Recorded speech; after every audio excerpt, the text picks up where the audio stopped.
नमस्कार दोस्तों और स्टडी विद ज्ञान प्रकाश में आप सभी का हार्दिक स्वागत है।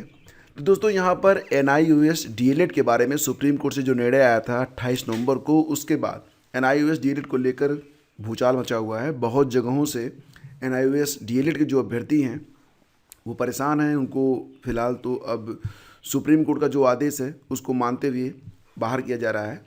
तो यहाँ पर केंद्रीय विद्यालय संगठन ने भी एक नोटिस यहाँ पर जारी कर दिया है, जिसके मुताबिक जो NIOS DLED के अभ्यर्थी हैं जिन्होंने 18 महीने का DLED का कोर्स किया हुआ है, उन्हें यहाँ पर प्राइमरी टीचर की जो प्रोविज़नल लिस्ट इसमें वेबसाइट पर अपलोडेड है, जो कि लिस्ट आप यहाँ पर चेक कर सकते हैं।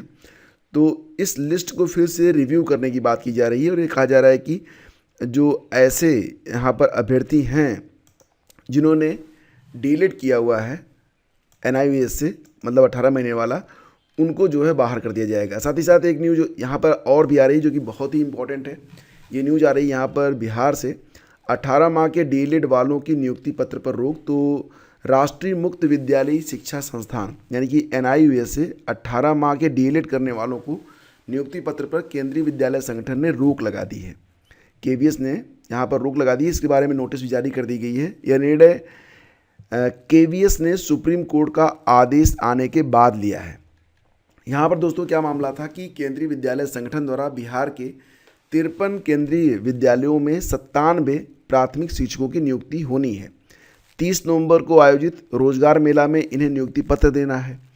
इन 97 अभ्यर्थियों में 26 अभ्यर्थी 18 महीने के DLED कोर्स करने वाले हैं। ठीक है, तो इन 26 अभ्यर्थियों को अब 30 नवंबर को होने वाले रोजगार मेला में नियुक्ति पत्र नहीं मिलेगा। इसकी जानकारी KVS बिहार क्षेत्रीय कार्यालय की प्रभारी उपायुक्त सोमा घोष ने दी है। उन्होंने कहा कि जब तक आगे कोई निर्णय नहीं हो जाता है तब तक इन 26 अभ्यर्थियों को नियुक्ति पत्र नहीं दिया जाएगा और इस पर नोटिस भी जारी की गई है। हालांकि ये नोटिस तो मतलब पूरे भारत के सभी राज्यों पर लागू होगी। तो आपको बता दें यहाँ पर कि NIOS ने 2017 में देश भर के सरकारी और गैर सरकारी स्कूलों में कार्यरत शिक्षकों के लिए यह कोर्स करवाया था। बिहार की बात करें तो 2,85,000 शिक्षकों ने यह कोर्स किया है। इसमें 2 लाख निजी स्कूल के हैं और 85,000 सरकारी स्कूल के शिक्षक हैं। तो फिलहाल ये नोटिस आप यहाँ पर देख सकते हैं जो कि 29 तारीख को लगाई गई है। इसमें क्या कहा गया है कि reference is made to the judgment dated 28 November 2023 passed by the honourable Supreme Court in the matter of Jaiveer Singh v state of Uttarakhand and others SLPC number दिया गया है, where in the honourable court has held that candidate having qualification of DLED from NIOS, यानी कि ऐसे अभ्यर्थी जिनके पास qualification के रूप में NIOS DLED है are not eligible for the post of primary teacher. ठीक है, तो keeping in view the said judgement passed by the honourable Supreme Court, the provisional list of selected candidate for the post of primary teacher uploaded on KVS website on 28 November 2023 is being reviewed. तो यहाँ पर ये जो फैसला आया था supreme court का, उसके मद्देनज़र जो लिस्ट जारी की गई है प्राइमरी की KVS में, इस लिस्ट को अब रिव्यू किया जाएगा and appropriate action will be taken. तो यहाँ पर क्योंकि अब जो NIOS DLED के अभ्यर्थी हैं जिन्होंने 18 महीने का कोर्स किया हुआ है, उनको प्राइमरी के लिए KVS ने योग्य नहीं माना है, तो उनको जो है रिव्यू करके बाहर किया जाएगा। मतलब ये लिस्ट अभी और कम होनी है। ठीक है, इसमें से नाम जो NIOS DLED वाले हैं उनके नामों को हटाने की बात की जा रही है। और बिहार में तो जो नियुक्ति पत्र मिलने जा रहा था तो उनको जो है मतलब 30 तारीख आज ही नियुक्ति पत्र मिलना था और इनको जो है अब नियुक्ति पत्र नहीं दिया जाएगा। ये बात यहाँ पर कही जा रही है। मतलब एकदम अंतिम समय में आके जो खेल है वो ख़राब हो गया।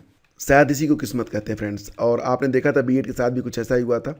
फिलहाल बात करते हैं उत्तर प्रदेश में आने वाली शिक्षक भर्तियों के बारे में, चल रही शिक्षक भर्तियों के बारे में और UPTET के बारे में, साथ ही साथ जो अन्य शिक्षक भर्तियां अभी होंगी उसके बारे में। तो नए आयोग के बिना तो ये शिक्षक भर्तियां हो नहीं पाएंगी, लेकिन अब यहाँ पर नए आयोग के अध्यक्ष और सदस्यों के लिए विज्ञापन जारी करने की बात की जा रही है, वो भी विद इन वीक, एक सप्ताह के अंदर ये विज्ञापन जारी किया जाएगा। इसमें अध्यक्ष का एक पद होगा और 12 पद जो होंगे वो सदस्य के होंगे।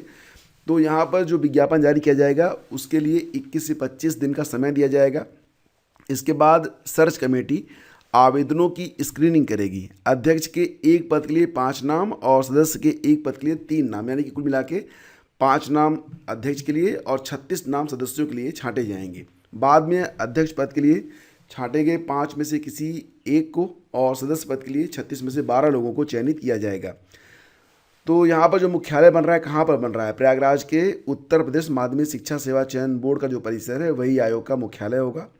नए आयोग के मतलब जो नया आयोग है वो अस्तित्व में आ जाए, इसके बाद उच्च शिक्षा निदेशालय की ओर से अशासकीय सहायता प्राप्त महाविद्यालयों में असिस्टेंट प्रोफेसर रिक्त पदों की सूचना मांगी जाएगी।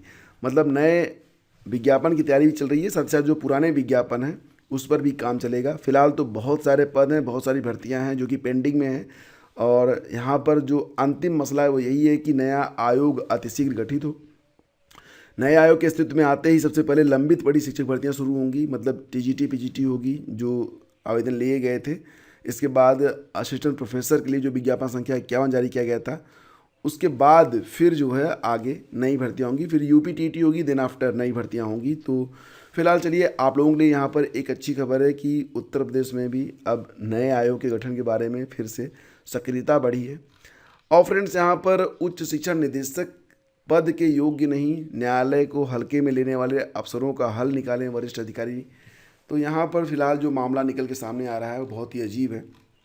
यहाँ पर क्या हुआ था कि इलाहाबाद हाईकोर्ट ने आदेश का पालन न कर महीनों तक फाइल दबाए रखने की प्रवृत्ति को गंभीरता से लिया है और सरकार के वरिष्ठ अधिकारियों से कहा कि ऐसे अफसर की कार्यप्रणाली पर पुनर्विचार कर इसका हल आप लोग निकालें। कोर्ट ने अवमानना के मामले में तलब उच्च शिक्षा निदेशक ब्रह्मदेव की कार्यप्रणाली पर टिप्पणी करते हुए कहा कि प्रथम दृष्टया यह अधिकारी अपने पद के योग्य प्रतीत नहीं होते। यह टिप्पणी न्यायमूर्ति रोहित रंजन अग्रवाल ने अजय कुमार मृदुल की अवमानना याचिका पर उसके अधिवक्ता कमल कुमार केसरवानी और उच्च शिक्षा निदेशक को सुनकर की। मामला यह था कि याची की पत्नी जो हैं वो मेरठ कॉलेज में एसोसिएट प्रोफेसर के तौर पर कार्यरत थी। उनकी सेवा काल में मृत्यु हो गई। याची ने पारिवारिक पेंशन और ग्रेजुटी के लिए मतलब भुगतान जो होता है ग्रेजुटी का, उसके लिए आवेदन किया, लेकिन उसे भुगतान यह कहते हुए नहीं दिया गया कि कर्मचारी ने अपने जीवन काल में ग्रेजुटी के विकल्प का चयन नहीं किया था। हाई कोर्ट में याचिका हुई। पूर्व के कई न्यायिक निर्णय के आधार पर हाई कोर्ट ने उच्च शिक्षा निदेशालय को याची के प्रकरण पर 2 माह में निर्णय लेने का निर्देश दिया। इसके बावजूद कोई निर्णय नहीं लिया गया तो अवमानना याचिका दाखिल की गई। फिलहाल यहाँ पर जो हाई कोर्ट ने उच्च शिक्षा निदेशक ब्रह्मदेव को तलब कर उनसे इस बारे में जानकारी मांगी तो उन्होंने कहा कि व्यस्तता के कारण वह याची की फाइल को आगे नहीं बढ़ा सके। उन्होंने गत 10 नवंबर को याची को भुगतान करने के लिए राज्य सरकार को अनुरोध भेज दिया है। उनके इस जवाब पर नाराज़गी जताते हुए कोर्ट ने कहा कि यह न्यायालय अधिकारी के जवाब को सुनकर सन्न है। यह अवमानना का स्पष्ट मामला है। याची कोर्ट में ग्रेजुटी और सेवा जनित परिलाभों के भुगतान के लिए आया था।